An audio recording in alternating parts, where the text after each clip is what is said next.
नमस्कार साथियों, मैं प्रियंका गुप्ता लर्निंग टुगेदर पे आप सबका स्वागत करती हूँ। कैसे हैं आप सब लोग। तो हम लोग जो अपनी नॉलेज ऑफ आईसीटी की क्लासेस कर रहे हैं, जो आपके Eklavya model residential school plus आपको जो DSSB का एग्ज़ाम है, जो भी वैकेंसी निकली है अभी और आगे भी आने वाली वैकेंसी है, तो सारे में ही आपका कंप्यूटर से रिलेटेड पूछा जाता है। और आपकी एक चंडीगढ़ से भी वैकेंसी निकली हुई है जेबीटी की और टीजीटी की। तो उसमें जो कॉमन पेपर है, एक तो आपका टीजीटी में सब्जेक्टिव आएगा, इसके अलावा जेबीटी में आपका प्राइमरी है तो उसमें भी आपका आईसीटी पूछा। तो ये क्लास आपकी सारे जितने भी पोस्ट हैं यहाँ पे आप लोग देख सकते हैं। इसके अलावा कोई भी एग्ज़ाम है जिसमें कंप्यूटर आता है तो ये क्लास सबके लिए ही इम्पोर्टेंट होने वाली है।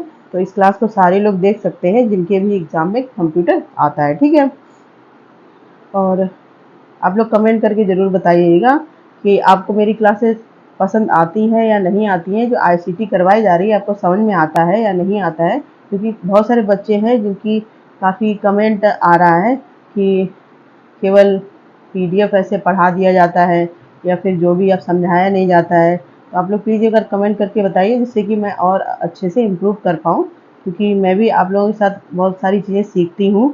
अगर कुछ कमी रहती है तो मैं इस पर ज़रूर काम करूँगी। ठीक है, तो आप लोग कमेंट करके प्लीज़ बताइएगा, ये मेरे लिए काफ़ी अच्छा होगा। ठीक है, तो आज हम लोग देखेंगे, हम लोगों ने एमएस ऑफिस में अपने काफ़ी टॉपिक कर लिए हैं, जैसे एमएस वर्ड कर लिया है, ठीक है, और एक्सेल भी कर लिया है, उसके की क्या होते हैं वो भी सारे देख लिए हैं।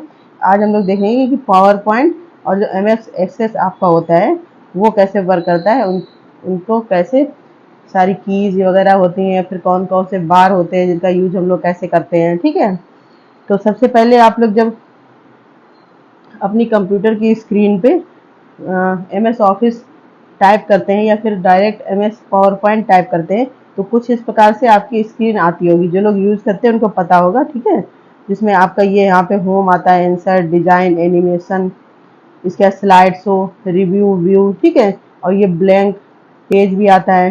ठीक, तो यहाँ पे जो इधर आपका होता है स्लाइडर सॉर्टर, मतलब यहाँ पे जितनी आप न्यू स्लाइड ऐड करते जाते हैं, तो किसी स्लाइड पे आपको जाना है, ठीक है, तो यहाँ से आप लोग जा सकते हैं। ठीक है, इसके बाद ये स्टेटस बार है आपका, यहाँ पे आप कोई की नोट्स अपने लिख सकते हैं।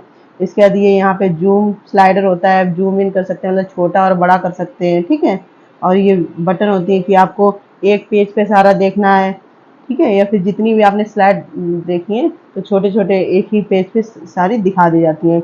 यहाँ पे आपका मीनू बार होता है, ठीक है, ये फाइंड है, रिप्लेस है, ये सारी आपकी पूरी चीज़ें होती हैं। यहाँ से आप लोग बोल्ड, इटैलिक, ये सब फ़ॉन्ट वगैरह चेंज करते हैं कि न्यू स्लाइड ऐड करनी है तो यहाँ से ऐड कर सकते हैं। ठीक है, और तो ऐसा एमएस पावर पॉइंट का पूरा स्ट्रक्चर रहता है। इसके बाद हम लोग देखेंगे पावर पॉइंट उपयोगकर्ता को स्क्रीन पर मौजूद जानकारी में चित्र, वीडियो और रंगीन पृष्ठभूमि शामिल करने की अनुमति देता है।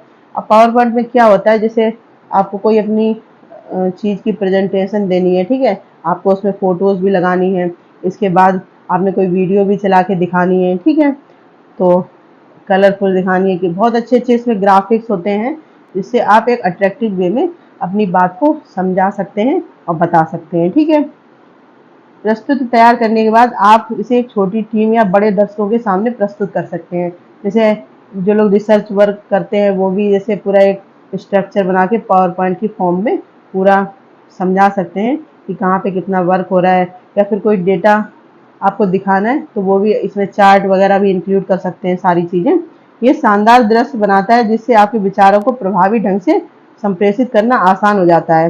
पावर पॉइंट से क्या होता है कि आप जो भी दिखाते हैं उसको आप अच्छे से समझा सकते हैं, क्योंकि आपकी स्क्रीन पे जैसे कोई इमेज है वो चल मूविंग टाइप की है, चल रही है, ठीक है, उससे बता सकते हैं, या बच्चों को जैसे आपको समझाना चाहते हैं तो इसकी मदद से आप लोग समझा सकते हैं। वैसे भी आजकल जो एजुकेशन होती है उसमें आईसीटी का काफ़ी प्रयोग किया जाता है, तो पावर पॉइंट का काफ़ी रोल रहता है, टीचिंग में भी काफ़ी रोल रहता है, बाकी जो भी इंडस्ट्री वगैरह है उसमें भी काफ़ी अच्छा रोल रहता है। ठीक है, पावर पॉइंट के साथ आप उज्जवल विचार शानदार प्रस्तुतियों में बदल सकते हैं। शुरुआती लोगों के लिए सीखना उपयोग करना आसान है। माइक्रोसॉफ्ट पावर पॉइंट को अधिक अनुभवी उपयोगकर्ताओं की आवश्यकताओं को पूरा करने के लिए भी अनुकूलित किया जा सकता है। ठीक है, जब शुरू में लोग सीखते हैं उनके लिए काफ़ी आसान रहता है, बहुत अच्छा लगता है शुरू शुरू में जब सीखते हैं ये सब चीज़ें। क्योंकि पावर पॉइंट प्रोग्रामों के ऑफिस परिवार का एक सदस्य, मतलब ये एमएस ऑफिस का ही एक सदस्य। जब हमने एमएस ऑफिस की क्लास की थी उसमें भी देखा था कौन कौन सी चीजें एमएस ऑफिस में आती हैं, जो एक जैसे दिखते हैं और काम करते हैं। एक बार जब आप एक प्रोग्राम सीख लेते हैं तो आप उनसे किसी एक पर आसानी से काम कर सकते हैं। ठीक है, मतलब एक बार आपने पावर पॉइंट सीख ली, फिर आपके कोई विचार हैं, आइडियाज हैं, या फिर कोई भी चीज़ है, आप वहाँ पे ग्राफिक्स के फॉर्म में, मतलब इमेज की फॉर्म में, वीडियो की फॉर्म में कैसे भी वहाँ पे बना के दिखा सकते हैं। ठीक है, अब इसमें कुछ इम्पोर्टेंट चीज़ें होती है, जैसे आपका मीनू बार होता है। ये पारंपरिक Windows style drop down Meenu है। यदि आप मीनू बार पर उपलब्ध किसी भी विकल्प पर क्लिक करते हैं तो वह मीनू के अंतर्गत उपलब्ध कमांड प्रदर्शित करता है। वैकल्पिक रूप से इस मेनू को कीबोर्ड से एक्सेस कुंजी दबाकर भी सक्रिय किया जा सकता है। ठीक है, तो मेनू बार में जो चीज़ें यूज होती हैं उसको कीबोर्ड की भी कुछ कीज होती हैं उनके द्वारा भी चलाया जा सकता है। जैसे फाइल मेनू को सक्रिय करने के लिए अल्ट प्लस एफ का प्रयोग करते हैं। संपादन मेनू को सक्रिय करने के लिए अल्ट प्लस ई का प्रयोग करते हैं। इसके दृश्य मेनू को सक्रिय करने के लिए अल्ट प्लस वी का उपयोग कर सकते हैं। ठीक है, तो यहाँ पे इंग्लिश वाले बच्चे भी देख सकते हैं। Alt plus F activate file menu, इसके बाद अल्ट प्लस ई है आपकी activate edit menu, alt plus V होती है एक्टिवेट द व्यू मेनू। ठीक है, इसके बाद आपका टाइटल बार इसमें होता है। ये प्रदर्शित करता है कि कौन सा एप्लीकेशन पैकेज चल रहा है और वर्तमान में खुली पावर पॉइंट फाइल का नाम क्या है। टाइटल बार क्या होता है कि वहाँ पे जो नाम लिख के आते हैं, जब आप फाइल सेव कर देते हैं तो आपको टाइटल बार दिखता है, नाम लिखा हुआ। ठीक है, आप लोग यहाँ भी देख सकते हैं, ये आपका जैसे यहाँ पे ये नाम लिखा है माइक्रोसॉफ्ट पावर पॉइंट, यहाँ पे आप किसी भी नाम से सेव कर सकते हैं, तो इसको ही टाइटल बार बोलते हैं। इसके बाद है मानक टूल बार, जिसको क्या बोलते हैं, स्टैंडर्ड टूल बार। इसमें बटन और अन्य नियंत्रण होते हैं जो आपको मेनू से गुजरे बिना विभिन्न पावर पॉइंट कमांड निष्पादित करने की मदद करते हैं। मानक टूल बार में बुनियादी कार्यों के लिए आइकन होते हैं, जैसे नई या मौजूदा फाइल खोलना, फाइल सहेजना, फाइल प्रिंट करना, कट कॉपी पेस्ट, ये सब होते हैं। अब हम लोग एक बार फिगर में भी देख लेते हैं, यहाँ पे और भी मैंने दिया हुआ है, यहाँ से आप लोग अच्छे से समझ लेंगे। ठीक है, जैसे यहाँ पे ये देखो मीनू बार आपका है। ठीक है, ये सारा फाइल है, एडिट है, व्यू है, ठीक, इंसर्ट, फॉर्मेट, तो ये क्या है, मीनू बार होता है। टाइटल बार का है जहाँ पे आपका नाम, जो भी आप जिस नाम से फाइल सेव करते हैं वो आपका टाइटल बार होता है। ठीक है, इसके बाद यहाँ पे ये फॉर्मेटिंग बार है। ठीक है, स्क्रॉल बार है, नोट्स, यहाँ पे स्क्रॉल बार होता है ये आपका। ठीक है, यहाँ पे आपकी जितनी भी स्लाइड्स ऐड होती चली जाती हैं वो सब आपको दिखती हैं। ठीक है, और इसके बाद स्लाइड टैब होता है, ये आपका आउटलाइन टैब होता है, बहुत सारे टैब होते हैं। ठीक है, इसके बाद ड्राइंग टूल बार यहाँ पे होता है आपका, कोई ड्राइंग से रिलेटेड चीज़ आपको क्रिएट करनी है तो आप लोग कुछ भी यहाँ पे कर सकते हैं। ठीक है, तो समझ में आ गया ये चीज़। इसके बाद है फॉर्मेटिंग टूल बार। इसमें आपके टेक्स्ट दिखने के तरीके को बदलने के लिए आइकन होते हैं, जिसके आपके टेक्स्ट को फॉर्मेट करना भी कहा जाता है। इस टूल बार में मौजूद आइकन का उपयोग करके फॉन्ट, टेक्स्ट, आकार, रंग, शैली, संरक्षण आदि को बदला जा सकता है। ठीक है, मतलब आपने जैसे कुछ भी टाइप किया, फिर उसको आप क्रिएटिव तरीके से दिखा सकते हैं, उसका टेक्स्ट बदल सकते हैं, कलर बदल सकते हैं, आकार बदल सकते हैं, तो ये सब फॉर्मेटिव टूल बार में होता है। ड्राइंग टूल बार ये आपको आकृतियों और चित्रों को जोड़कर अपनी प्रस्तुति को बेहतर बनाने की अनुमति देता है, साथ ही आपको इनका आकार, रंग आदि बदलने की भी अनुमति देता है। ठीक है, जैसा कि नाम से पता चलता है, ड्राइंग टूल बार में आपकी प्रस्तुति में चित्र और चित्र जोड़ने के आइकन होते हैं। इसमें आप कुछ भी चित्र जोड़ सकते हैं, ठीक है, ग्राफिक्स डाल सकते हैं, ये सारी चीज़ें यूज कर सकते हैं। इसके बाद स्टेटस बार, आमतौर पर ये स्क्रीन पर अंकित पंक्ति होती है, वर्तमान स्लाइड नंबर और उपयोग किए जा रहे डिजाइन टेम्पलेट्स को प्रदर्शित करती है। टेम्पलेट एक पूर्व निर्धारित रूपरेखा है जो सभी स्लाइडों पर लागू होती है जब तक कि बदला ना जाए। ठीक है, मतलब एक आप टेम्पलेट यूज कर लेंगे, टेम्पलेट क्या होता है अभी मैं आपको बताऊंगी भी। ठीक है, तो मतलब जब तक आप उसको चेंज नहीं करेंगे तब तक वो वैसे ही आता रहेगा। एक टेम्पलेट हम लोग सिलेक्ट करते हैं, ठीक है, और उसी के हिसाब से सारे उसके पेज आते रहते हैं, जितनी भी आप न्यू स्लाइड्स ऐड करेंगे, जिसमें योजना, फॉन्ट, डिफॉल्ट, शीर्षक आदि जैसी विशेषताएं होती हैं।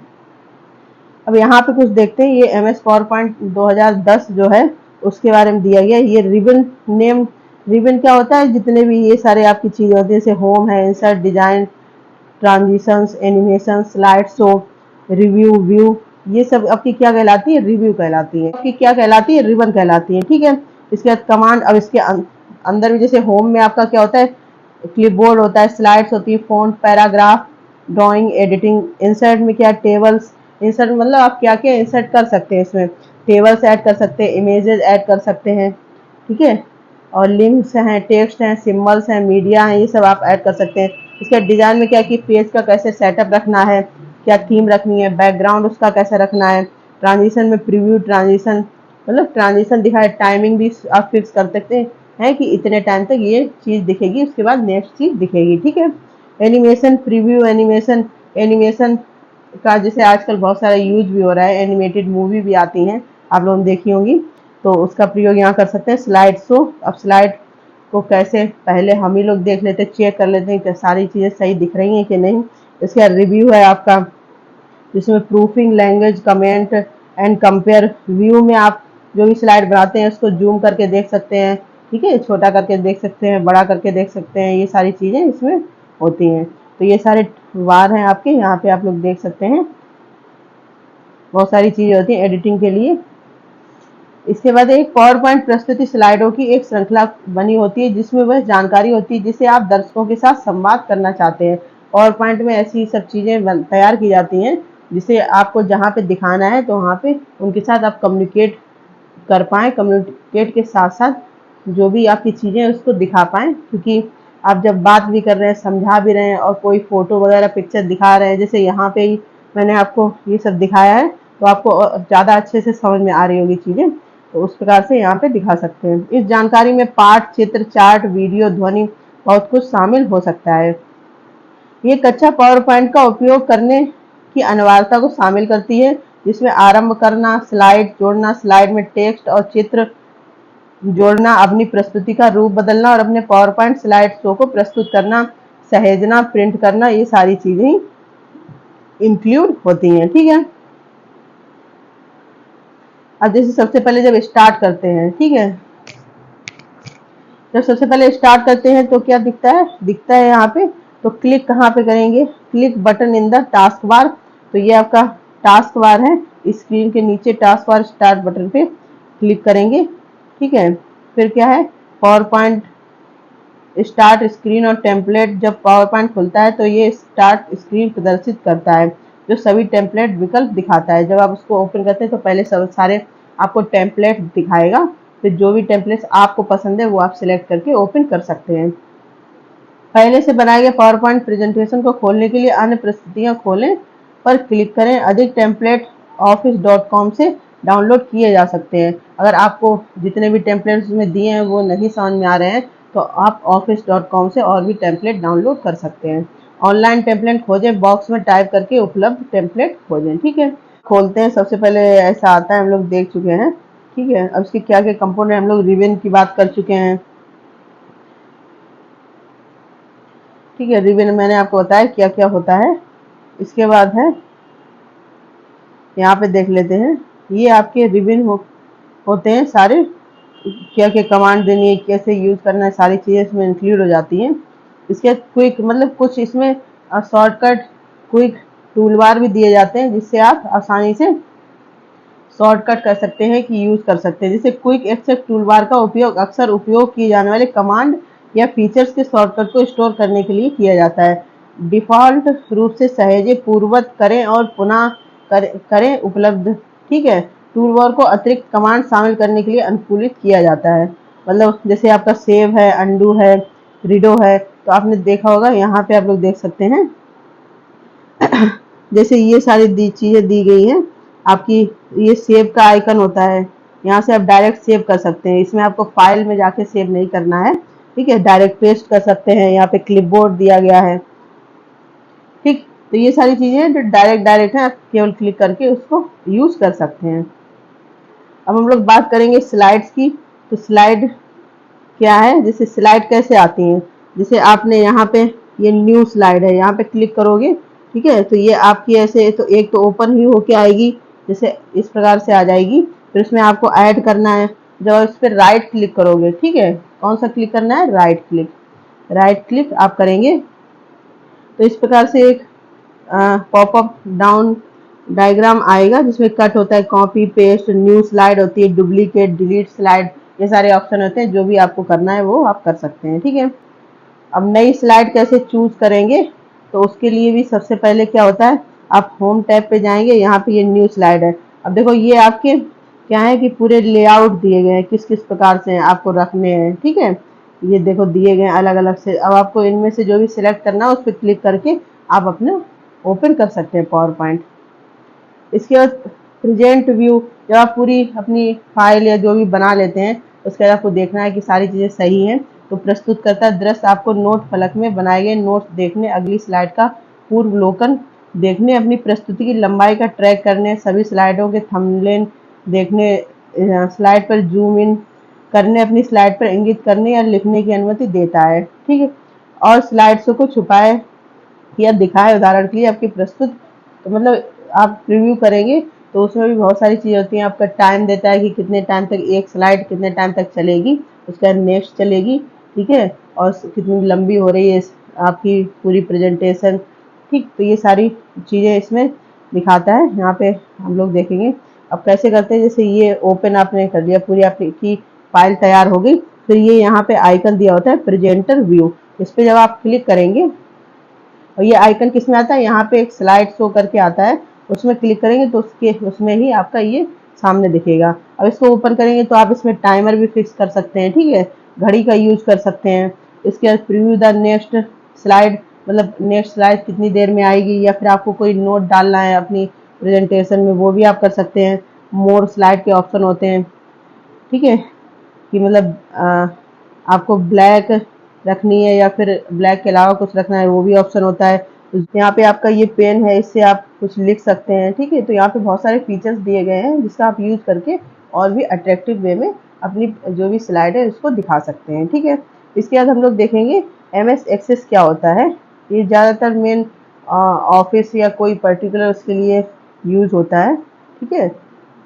जैसे आप लोग यहाँ देख सकते हैं इसमें भी होम है, क्रिएट है, एक्सटर्नल डेटा है, कुछ एक्सटर्नल डेटा आपको इंक्लूड करना है, डेटा बेस टूल होते हैं, डेटा सीट होते हैं। ये मेन डेटा को कलेक्ट करने के लिए एक अलग ही टूल बनाया गया है, ठीक है। तो यहाँ पे आप लोग देख सकते हैं, इसको हम लोग पहले थोड़ा सा पढ़ लेते हैं जिससे कि और अच्छे से समझ में आ जाए। MS एक्सेस माइक्रोसॉफ्ट ऑफिस का एक डेटाबेस प्रबंधन उपकरण है, मतलब डेटा कलेक्शन का एक अलग से ये प्रबंधन कैसे मैनेजमेंट एक टूल है जिसको MS ऑफिस के पैकेज में दिया गया है, ठीक है। सभी कॉर्पोरेट, जितने भी कॉर्पोरेट हैं आपके, सभी कॉर्पोरेट और निजी संगठनों आदि के लिए एसएस जैसे डेटाबेस प्रबंधन टूल की आवश्यकता होती है। जैसे बहुत बड़ी बड़ी कंपनी है, प्राइवेट कंपनीज हैं, उनको अपने पर्सनल डेटा के लिए, क्योंकि इतनी बड़ी कंपनी है उनका ही बहुत सारा हो जाता है, तो उसके लिए इसको बनाया गया है। जहाँ बड़ी मात्रा में डेटा को संभालना होता है, ठीक है, मतलब बहुत साल का डेटा होता है उसको देखना होता है, तो इन सब चीज़ों के लिए अलग से ये चीज़ बनाई गई है। जब बड़ी मात्रा में डेटा सहेजा और संशोधित किया जा रहा हो तो डेटाबेस नाम का उपयोग किया जाता है। समझ में आ गया होगा ना, ये मेन अलग से ही एक डेटा, केवल डेटा कलेक्शन वगैरह के लिए ये बनाया गया है आपका मैनेजमेंट टूल। डेटाबेस प्रबंधन संग्रहित डेटा को आवश्यकताओं के अनुसार हेरफेर करने की प्रक्रिया है, ठीक है। जैसे आपको कुछ उसमें एडिट करना है, जो भी आपका डेटा कलेक्ट है, या फिर अलग से कोई अलग से डेटा ऐड करना है, उसके लिए डेटाबेस को जानकारी संग्रहित करने, प्रबंधित करने और पुनः प्राप्त करने के लिए एक संगठित तंत्र प्रदान करने के लिए डिजाइन किया गया है। मूल रूप से डेटाबेस प्रबंधन में डेटा भंडारण और पुनः प्राप्ति के कार्य शामिल होते हैं। कुछ अवसरों पर डेटाबेस में संग्रहित डेटा को आवश्यकताओं के अनुसार संपादित और हेरफेर किया जा, मतलब कुछ चीज़ें होती हैं कभी ऐसी चीज़ें कि उसमें जो भी डेटा संग्रहित है उसमें एडिट किया जा सकता है, मॉडिफिकेशन किया जा सकता है। इन सभी प्रकार के कार्यों के करने के लिए MS एक्सेस एक आदर्श उपकरण है। मतलब आपके जो बड़ी संख्या में डेटा है, मतलब मान लो कोई कंपनी है, ठीक है, उसके अलग अलग ब्रांचेज होती हैं, तो उन सबका संग्रहण करने के लिए ये अलग से एक मैनेजमेंट टूल बनाया गया है, ठीक है। अब इसके एडवांटेज क्या होते हैं जैसे उपलब्ध अन्य डेटाबेस प्रबंधन टूल की तुलना में MS एक्सेस संचालन प्रक्रिया बहुत आसान होती है। इसमें आसानी तरीके से बहुत सारे डेटा कलेक्ट कर सकते हैं। साथ ही ये साफ साथ ही ये काफ़ी सस्ता और इसे अधिकांश कंप्यूटरों में स्थापित किया जा सकता है। एक अन्य लाभ यह है कि उत्कृष्ट ग्राफिकल यूजर इंटरफेस जिसको GUI प्रदान करता है, जबकि अधिकांश डेटाबेस प्रबंधन उपकरण कंसोल ऑपरेटिंग इंटरफेस CUI प्रदान करते हैं। ये सुविधा एक उत्कृष्ट उपयोगकर्ता अनुकूल वातावरण बनाती है। डेटाबेस प्रबंधन के लिए तालिका निर्माण यहाँ आसानी से किया जा सकता है। यहाँ पे बहुत सारी अलग अलग तरह की टेबल्स होती हैं, उनको आप इंसर्ट कर सकते हैं। मेन ये ऑफिस या इंडस्ट्री जो बड़ी बड़ी इंस्टीट्यूट वगैरह होते हैं उनके लिए यूज़ किया जाता है। ठीक है, तो टीचिंग लाइन या जैसे टीचिंग से जुड़े संस्थान है वहाँ पे इसका कम यूज होता है। ठीक है, इसके बाद यानी बनाई गई तालिकाओं के साथ सीधा संपर्क और संपादन संभव है। तालिका का निर्माण सीधे उनका नाम, संपत्ति इत्यादि टाइप करके किया जा सकता है। इसके संचालन आसान हो जाता है, जबकि अन्य इन्हें बनाने के लिए जटिल वाक्य विन्यास होते हैं। ठीक है, इसमें क्या होता है कि आप आसानी से कोई भी टेबल तैयार कर सकते हैं उसका नेम वगैरह इसे डाल के। MS एक्सेस का उपयोग करने के लिए उपयोगकर्ता को उच्च प्रोग्रामिंग ज्ञान की आवश्यकता नहीं है, इसलिए बुनियादी कंप्यूटर ज्ञान वाले उपयोगकर्ता इसका उपयोग कर सकते हैं। ये इसमें इस प्रकार से सिस्टम बनाया है कि इसको अलग से कोई सीखने की आवश्यकता नहीं है। जैसे आप लोग MS वर्ड सीख लेते हैं, MS पावरपॉइंट सीख लेते हैं, उसी प्रकार से इसको भी आसानी से सीख सकते हैं। ठीक है, MS एक्सेस की विशेषताएं: तालिका का निर्माण केवल डिजाइन या विजार्ड विकल्पों द्वारा किया जाता है। MS एक्सेल से दर्ज और संग्रहित डेटा को आगे के विश्लेषण के लिए स्प्रेडशीट या सांख्यिकी सॉफ्टवेयर में आसानी से निर्यात या चिपकाया जा सकता है। यहाँ पे जैसे आपने कोई टेबल तैयार कर ली, फिर MS एक्सेल में उसको आसानी से ट्रांसफर कर सकते हैं, या फिर कुछ ऐड ऑन करना है वो भी कर सकते हैं। MS ऑफिस सूट के हिस्से में MS एक्सेस MS वर्ड और MS एक्सेल के साथ सहजता से एकीकृत होता है। और MS ऑफिस के जितने भी मैनेजमेंट अलग से टूल है, वर्ड है आपका, ठीक है, एक्सेल है, पावरपॉइंट है, उनके साथ आसानी से ये तालमेल कर सकता है। ठीक है, MS एक्सेल में संग्रहित किसी भी डेटा को MS ऑफिस अनुप्रयोगों में आसानी से उपयोग किया जा सकता है। उदाहरण के लिए एक्सेस डेटाबेस में संग्रहित नाम और पते को सीधे MS वर्ड में आयात और उपयोग किया जा सकता है। सीधे मतलब MS वर्ड में इसका यूज कर सकते हैं, जहाँ पे उनका अपने आप से एक टेबल के रूप में क्रिएट हो जाएगा। फिर वर्ड की आपको जो चीज़ें इंक्लूड करनी है वो उसमें इंक्लूड कर सकते हैं। ठीक है, MS एक्सेल का वास्तविक लाभ इसकी संबंध परक क्षमता है, जो उपयोगकर्ता को दोनों के लिए समान फील्ड का उपयोग करके तालिकाओं में शामिल होने की अनुमति देता है। जिससे उपयोगकर्ता को एक तालिका से डेटा निकालने की अनुमति मिलती है तो दूसरे डेटा में संबंधित होती है। ठीक है, मेन यहाँ पे आप समझ लो कि जैसे हम लोग जो भी डेटा स्टोर करते हैं उसके लिए जो भी आपको टेबल बनानी है, सारणी बनानी है, उन सबका उपयोग यहाँ करते हैं बड़े पैमाने पे। ठीक है, आगे के विश्लेषण की एक नई फाइल बनाने के लिए अलग अलग तालिकाओं की डेटा को आसानी से जोड़ा जा सकता है। मतलब अलग अलग टेबल्स हैं उनको एक जगह पे आसानी से जोड़ा जा सकता है। फॉर्म नामक अगला फंक्शन उपयोगकर्ता के लिए डेटा प्रविष्ट इंटरफेस विकसित करने का साधन प्रयोग करता है। अब यहाँ पे फॉर्म नाम का एक फंक्शन होता है जिसका प्रयोग किया जाता है जो भी डेटा एंट्री इंटरफेस यूजर है उनका डाटा अपने आप संग्रहित करने के लिए। ठीक है, इसके बाद MS ऑफिस में रिपोर्ट राइटर फंक्शन उपलब्ध सर्वोत्तम में से एक है। संग्रहित डेटा को प्रिंट लेने या किसी अन्य उद्देश्य के लिए एक अद्भुत प्रारूप दिया जाता है। यहाँ पे एक रिपोर्ट राइटर नाम का फंक्शन होता है जिससे क्या होता है कि आसानी से आप उसका प्रिंट आउट, जो भी आपका डेटा है, क्योंकि बहुत सारा है तो उसका कैसे प्रिंट आउट निकालेंगे, तो इस फंक्शन से आप उसको आसानी से निकाल सकते हैं।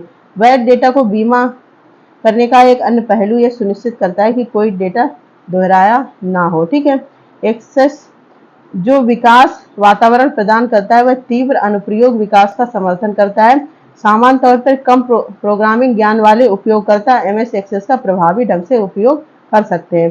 ठीक है, अब जो लोग जिस कंपनी में काम करते हैं, मतलब ऐसी कंपनियों में काम करते हैं जहाँ पे उनको डेटा सारा कलेक्ट करना है, वहाँ पे आसानी से कम नॉलेज के साथ भी इसको अच्छे से यूज कर सकते हैं। ठीक है,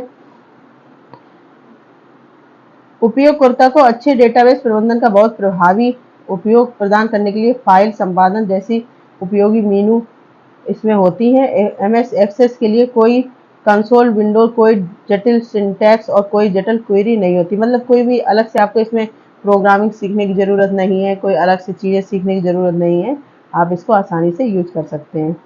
ये सारी चीज़ें MS एक्सेस में जो बड़े पैमाने पे यूज होता है। ठीक है, तो MS एक्सेस समझ में आ गया। मेन कोई पर्टिकुलर बड़ी कंपनी है, प्राइवेट संस्थान है, ठीक है, उनके लिए उसमें जो डेटा होता है, जैसे मान लो कि 1990 से कंपनी चल रही है, अब 2023 चल रहा है, तो पूरे इतने वर्षों का डेटा कहाँ पे कलेक्ट करेंगे, ठीक है। ऐसे अलग अलग से एक एक का टाइप करेंगे तो बहुत ज़्यादा दिक्कत हो जाएगी। तो यहाँ पे ऐसे फंक्शंस दिए जाते हैं जिससे कि ये काम को आसान बना देते हैं, ठीक है। एमएक्स पावर पॉइंट और एमएक्स एक्सेल, आशा करती हूँ आपको समझ में आ गया होगा। तो यहाँ पे एक चीज़ हम लोग और देख लेते हैं जिससे आपको थोड़ी सी और क्लैरिटी हो जाती है, ठीक है। अब यहाँ पे आप लोग देख सकते हैं कि जैसे कि यहाँ पे ये पावर पॉइंट ऐसे ओपन करेंगे, ठीक है, तो ये यहाँ पे दिया गया है आपको। तो इससे क्या होता है, यहाँ पे जैसे आपको न्यू स्लाइड ऐड करनी है कोई, तो यहाँ पे ये आइकन बना होता है, आप लोग यहाँ पे क्लिक करेंगे तो ये बहुत सारे लेआउट, जो हम लोग बात कर रहे थे कि लेआउट कैसे होते हैं, तो ये लेआउट होते हैं। जैसे ज़्यादातर ब्लैंक पे स्टूडेंट तो ब्लैंक पे ही वर्क करता है ज़्यादा, फिर आपको अलग अलग यहाँ पे लेआउट दिए गए हैं, आप जिस पे भी क्लिक करेंगे तो वैसा आ जाएगा, ठीक है। अब यहाँ से ये प्लस का निशान बना है, ये मैं आपको मोबाइल पे दिखा रही हूँ, बाकी अब लैपटॉप में थोड़े से फंक्शन अलग होते हैं। तो यहाँ प्लस से आप क्या कर सकते हैं, जैसे ये कमेंट है, आप कमेंट कर सकते हैं, टेक्स्ट है, इमेज को ये ऐड करनी है, ठीक है। टेबल है, यहाँ पे टेबल पे क्लिक करेंगे तो कैसी कितने कॉलम है, कितने रो होने चाहिए, आप जो भी सिलेक्ट करके इंसर्ट करके यहाँ इंसर्ट करेंगे तो आप लोग यहाँ देख सकते हैं कि टेबल ये आपकी हो जाती है, ठीक है। और फिर इसके बाद ये कलर का आपका है, यहाँ पे कलर सेलेक्ट कर सकते हैं, बोल्ड है, आपका इटैलिक है, अंडरलाइन करना है, और यहाँ पे ये बैक जो भी लाइन का कलर चेंज करना है, बैकग्राउंड जहाँ पे आपने लिखा है, जैसे यहाँ पे ये, ठीक है। और फिर ये आपके दिए गए हैं कि आपको साइड में रखना है या बीच में रखना है, ये सारे फंक्शन दिए गए हैं, आप लोग देख सकते हैं। इस प्रकार से इसको यूज करके आप लोग अच्छे से पावर पॉइंट बहुत क्रिएटिव रूप से बना सकते हैं। यहाँ पे ये सब चीज़ें दी गई हैं, यहाँ पे भी टेक्स्ट कलर कैसा करना है, हाईलाइट, ये सब। तो ये मोबाइल का आपका सारा सिस्टम है। आप जिनको अगर थोड़ा सा सीखना है तो आप लोग अपने मोबाइल में भी ये सब चीज़ें सीख सकते हैं, और काफ़ी लोग वैसे तो आता ही है, आजकल जिस प्रकार से सारा सिस्टम चल रहा है सबको आता ही होगा। तो ये आज की आपकी क्लास थी, और अगर क्लास अच्छी लगती है तो आप शेयर कर सकते हैं, ठीक है। और आप प्लीज़ कमेंट करके बताइए तो आपको सारी चीज़ें समझ में आ रही हैं, जैसे कि मैंने पहले भी पूछा है कि अगर आपको क्लासेस समझने में कोई दिक्कत हो रही है या फिर कोई पॉइंट है आपको लगता है और ज़्यादा डिस्क्राइब करना चाहिए, तो आप कमेंट सेक्शन में बता सकते हैं, ताकि मैं अपनी तरफ से पूरी कोशिश करती हूँ आपको चीज़ें अच्छे से अच्छी समझ में आए, ठीक है। और इसके बाद ये टेलीग्राम चैनल है, यहाँ पे आपको PDF मिल जाया करेंगी, और ये यूट्यूब चैनल है, इसको आप शेयर कर सकते हैं जो बच्चे तैयारी कर रहे हैं। और ये कंप्यूटर की क्लास जितने भी आपके एग्ज़ाम होते हैं सबके लिए ही इम्पोर्टेंट होने वाली है। और लर्निंग टुगेदर से जुड़ने के लिए बहुत बहुत धन्यवाद। इसी प्रकार से अपना प्यार और सहयोग बनाए रखें। धन्यवाद।